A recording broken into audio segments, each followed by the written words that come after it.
After cleaning up the mold lines and assembling these miniatures from their ridiculously small pieces, I use an airbrush to prime them in a ruddy brown, before adding a zenithal highlight of a mustard yellow.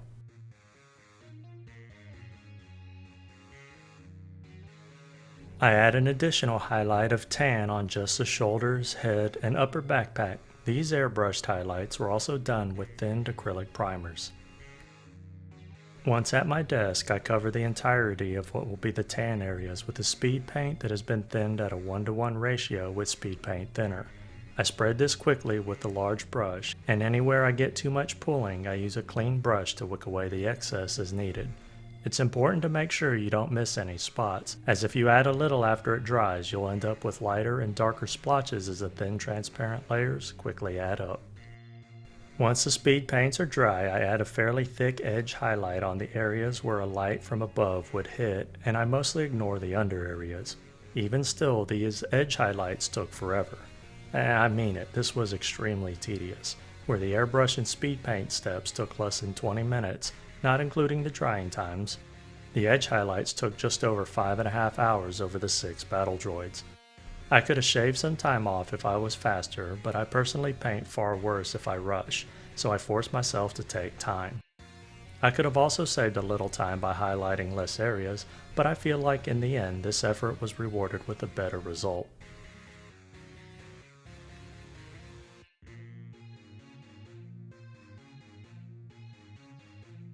Here is a side-by-side comparison where the left 3 are not edge highlighted and the right 3 are.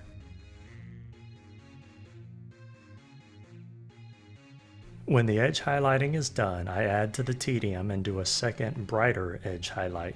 This one covers less than half of the areas from before, and the goal is to only hit the spots the light would reach the most, as well as really trying to keep this edge highlight as thin as possible, so that some of the previous one still shows around it. This second edge highlight was included in the 5.5 hours estimated for the highlighting of the tanned areas in total.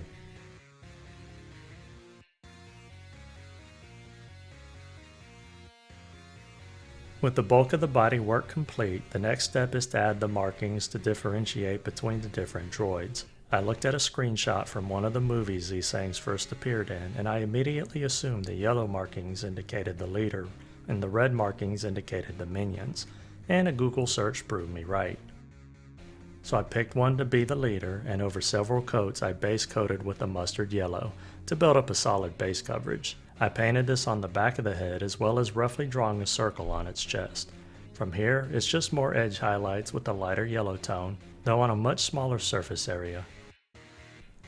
All in all, painting the yellow areas took less than 30 minutes of effort.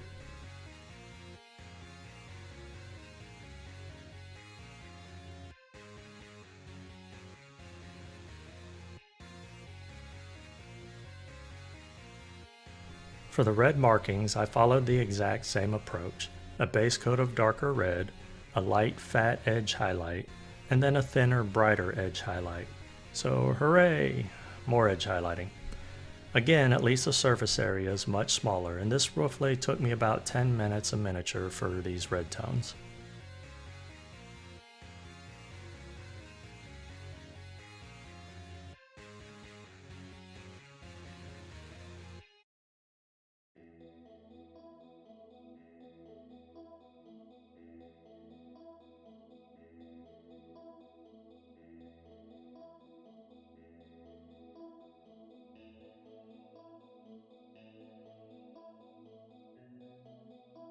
Now for the guns.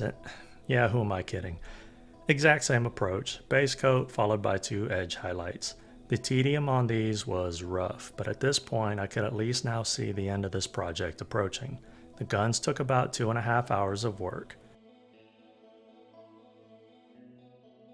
I also painted the little joint sections during this time. However, for the joints I used the first highlight color as the base, and then the second highlight color as the only edge highlight, since these areas were so thin and small. When I highlighted them, I basically just painted a lopsided uppercase H, a thin line on each side, and then a thin horizontal line to connect them, and then I cover the horizontal line with tiny vertical lines. The final step I took on the droids was to apply an oil wash from Mr. Hobby's multi-blackened solvent at a ratio that was dark, but still ran freely down the side of my mixing dish. Then I gently but liberally applied this all over with a raggedy brush that was on its last legs. I let this dry for about 20 minutes before coming back with the makeup sponge that was moistened with the solvent, which I then squeezed most of it out.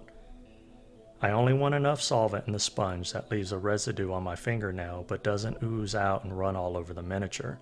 This will help ensure I only remove the wash from the upraised areas and leave it in the recesses.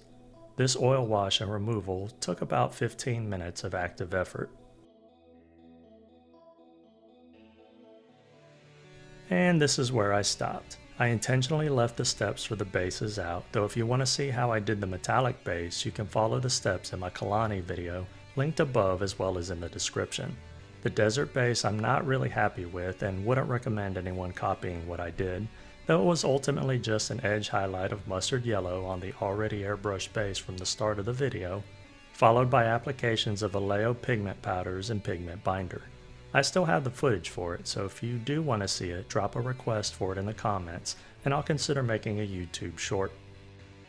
I hate to admit it, but I'm kind of upset with how much time went into these miniatures, clocking it at 15.5 hours of estimated work for what was mostly base coat and 2-edge highlights, with a little airbrush work beforehand. But considering it's over 6 miniatures, yeah, that's right, I'm counting these two as 6. I can better live with the math making it roughly 2.5 hours of work apiece, not including the 2 bases. In the end, I could have had cleaner edge highlights, but the tedious natures of this made it hard to not try and rush through. I could have definitely have spent more time on the cylindrical highlights on the face and shoulders as well to make them smoother.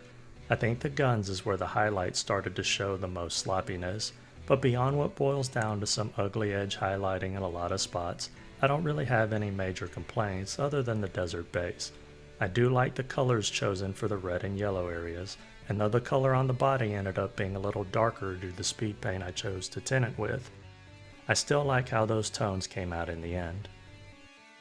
And that'll bring this video to its end. I hope you learned something or inspired to start or expand your own collection of quirky space warring Roger Rogers. If you have any questions, feel free to ask, and if you like the content of this video and would like to see more, you can easily support the channel by liking, commenting, sharing, and subscribing.